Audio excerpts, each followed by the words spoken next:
ယောက်ျားလေးတစ်ယောက်ဟာသူ့အိတ်ခမ်းထဲမှာတိဆောက်ထားတဲ့ဘဘိုအတွင်းမှာနေထိုင်ရပါတယ်။အပြင်ကဘာနဲ့လုံးဝခွဲထားခံထားရပြီးတနေ့မှာတော့ကိုယ့်အိမ်ရဲ့လုံခြုံမှုကိုစွန့်ပြီးသူချစ်တဲ့မိန်းကလေးကိုရှာဖို့ထူးဆန်းတဲ့ခရီးစဉ်တစ်ခုကိုစတင်ရပါတယ်။ဒီနေ့မှာတော့2000ခုနှစ်ရဲ့ဘဘိုဘွိုင်းဇက်ကားအကြောင်းကိုပြန်လည်ဖော်ပြပေးပါမယ်။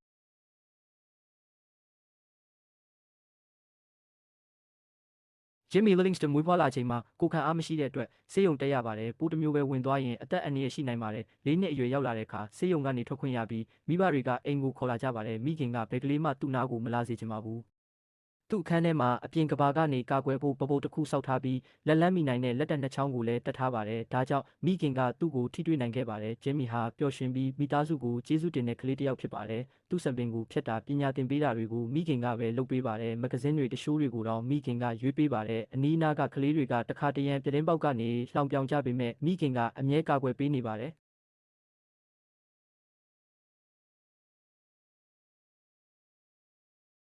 Jimmy ထိတဲ့အရာအလုံးဟာတန့်စင်ခန်းထဲကနေဖျက်ရပါတယ်။မိခင်ပေးတဲ့ soy cookie မုန့်တွေတောင်ပါပါတယ်။16နှစ်ရောက်တဲ့အခါအခြားကလေးတွေလိုကားမရပဲလျှက်စစ်ဂီတာတစ်လုံးရပြီးတစ်နေ့လုံးတီးခတ်နေပါတယ်။တစ်နေ့မှာအိမ်နီးချင်းအသစ်တွေလာနေတာနဲ့ Jimmy က Chloe ကိုချစ်လာပါတယ်။သူမကိုကြည့်နိုင်ဖို့ပြတင်းပေါက်ကိုနေ့တိုင်းတန့်ရှင်းနေပါတယ်။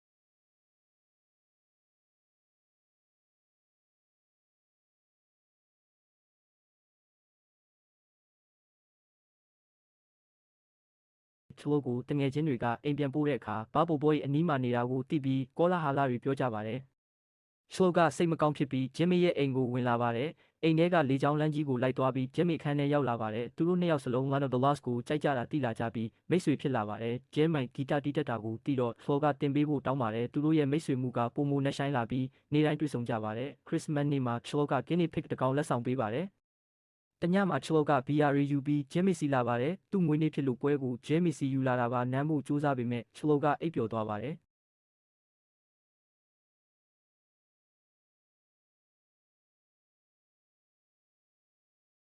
နောက်ပိုင်း Chloe ကကျောင်းပြီး Mark ဆိုတဲ့လူနဲ့တွဲလာပါတယ်။ Mark က Jimmy ရဲ့ဘဘိုကိုမီးခိုးနဲ့ဖျက်ဆီးလုနီးပါးဖြစ်စေပါတယ်။ Jimmy က Chloe နဲ့ Mark ထွက်သွားတာကိုဝမ်းနည်းစွာကြည့်နေရပါတယ်။2နှစ်ကြာပြီး Mark က Chloe ကိုလက်ထပ်ဖို့တောင်းပါတယ်။ Niagara Falls မှာမင်္ဂလာပွဲလုပ်မယ်လို့ပြောပါတယ်။ Jimmy ကဝမ်းနည်းရင်း Chloe ကိုတားဖို့ bubble suit တစ်ခုတည်ဆောက်ပြီးခရီးထွက်ပါတယ်။ ဘတ်စကားခမော်တော်ဆိုင်ကယ်သမား Slant ကိုတစ်ဖွဲ့စာကတ်လူတွေအိန္ဒိယလူ Pushpa တို့နဲ့တွေ့ကြုံပြီးအမျိုးမျိုးသောအခက်အခဲတွေကိုဖြတ်သန်းရပါတယ်။နောက်ပိုင်း Chloe ကကျောင်းပြီး Mark ဆိုတဲ့လူနဲ့တွဲလာပါတယ်။ Mark က Jimmy ရဲ့ဘဘိုကိုမီးခိုးနဲ့ဖျက်ဆီးလုနီးပါးဖြစ်စေပါတယ်။ Jimmy က Chloe နဲ့ Mark ထွက်သွားတာကိုဝမ်းနည်းစွာကြည့်နေရပါတယ်။2နှစ်ကြာပြီး Mark က Chloe ကိုလက်ထပ်ဖို့တောင်းပါတယ်။ Niagara Falls မှာမင်္ဂလာပွဲလုပ်မယ်လို့ပြောပါတယ်။ Jimmy ကဝမ်းနည်းရင်း Chloe ကိုတားဖို့ bubble suit တစ်ခုတည်ဆောက်ပြီးခရီးထွက်ပါတယ်။